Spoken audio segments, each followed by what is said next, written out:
I think Ben is the toughest matchup in the world. I think when people think about, you know, he's a Demian Maia plus 10. Like he's just godly, man. He shows up, he'll beat anybody in the world. Right hand from Ben. No shot yet from Askren. Good right hand by Askren. Askren missing over the top, letting go with the knee. Nicely defended by Haran. The champ right now, I think that this is going to be all over in a minute and a half. That is an unbelievable whitewash. The jiu-jitsu of the master Shinya Aoki. How is he going to handle the top game of Ben Askren? There's the ground. Oh, he's hurt.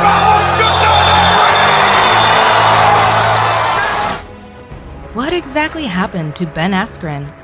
This guy was never defeated in his MMA career until he stepped foot into the UFC. No, with all due respect, as great a grappler as he is, he's simply not, he's not a good striker, and he's not close to a striker.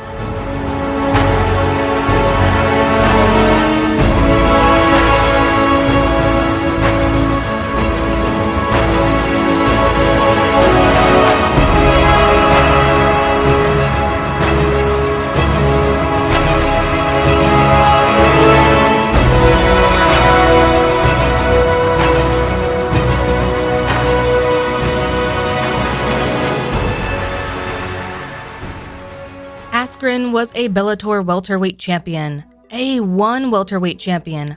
Then, he became the fastest guy to get knocked out in UFC history, left the UFC without any success, and then this happened. So what exactly happened to Ben Askren? Well, there's only one way to find out.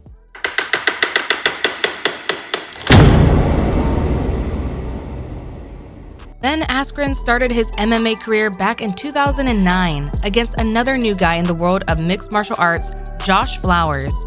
Askren ended up winning via TKO in the first round to solidify his place in MMA. Fast forward to a year and 3 professional fights later, Ben Askren made his debut in one of the biggest MMA promotions around the world, Bellator MMA. He went 3-0 under Bellator MMA and was finally awarded his first ever title shot against Lyman Good for the Bellator Welterweight title. And listen up, people. Ben Askren was winning these fights, no doubt, but something was missing. Apart from his first 3 fights as a pro, it seemed like Ben made a transition from being an aggressive fighter to a more reserved one. Yes, he understood the basic concepts of fighting, but it was like he wasn't a fighter himself. But after winning the Bellator Welterweight title and defending it 4 times, he left the Bellator MMA for the deadliest MMA promotion out of Asia, ONE Championship. Entering the ONE promotion, Ben Askren's aggressiveness came back. He was better than ever, and he did things differently.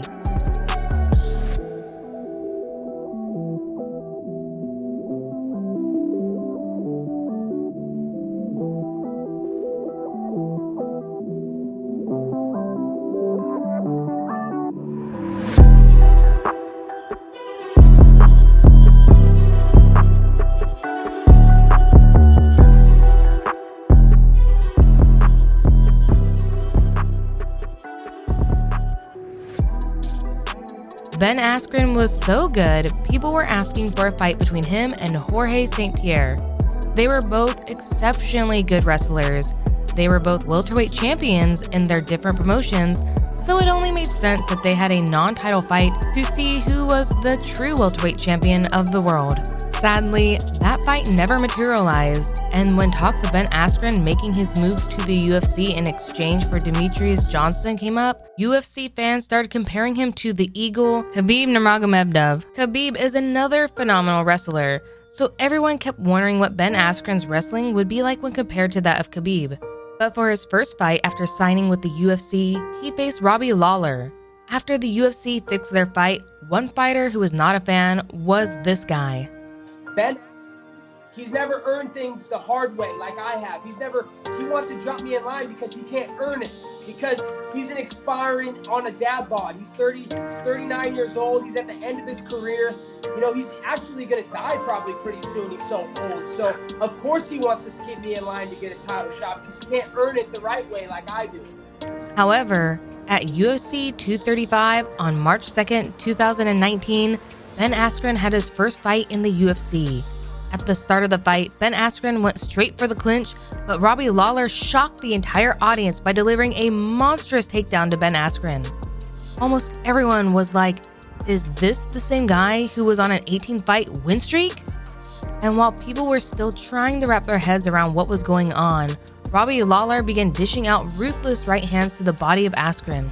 The crazy part was that in Ben Askren's first fight in the UFC, he was in more trouble than he had ever been since the beginning of his MMA career.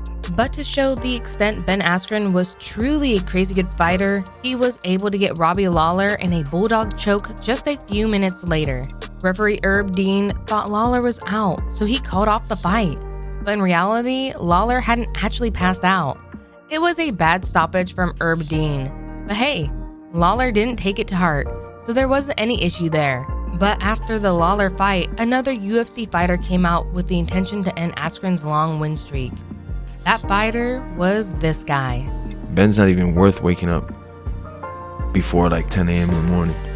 But I don't like this dude, man. Before my alarm goes off, I'm already awake. I want to break his face, man. I want to break his rib cage. And I don't want to knock him out early on.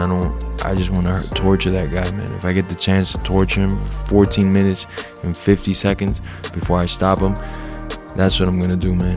You know, I don't like the dude at all. I met him a long time ago. Man, I don't like him, man. There's not too many people that I genuinely dislike. He's one of them, you know? If I was to see him right now, probably wouldn't be too friendly of a greeting, you know? But hey, before we talk about that, we've got a monthly shoutout contest for our subscribers where we give you the chance to earn a free shoutout in one of our videos. All you have to do is subscribe to our channel and comment "I subbed" in the comment section down below to enter this contest. Come on, hit that subscribe button and comment "I subbed" now. Jorge Street Jesus Masvidal entered a perfectly timed flying knee kick to Ben Askren and knocked him out in the process. This kick became the fastest knockout in UFC's history, coming in just 5 seconds into the first round. This fight made one thing clear, and that's the fact that Ben Askren is truly a good fighter. But maybe he didn't possess the ruthlessness and the aggression to be in the UFC. This fight was one of the most talked about by every media outlet, every blog, and every social network. Fans began doubting just how good Ben Askren was. But 3 months later, Ben Askren returned to the UFC to face his third and final opponent, Demian Maia. At this point, it seemed like the sting of Askren's loss to Masvidal was still there, because in his fight against Demian Maia, he had another loss via a rear naked choke. One thing led to another, and Ben Askren announced his retirement from MMA. But 2 years after leaving MMA, Ben Askren went on to fight Jake Paul in a boxing match. Whether you saw this move from Ben Askren as stupid or brave, it doesn't take away the fact that he got knocked out in the first round.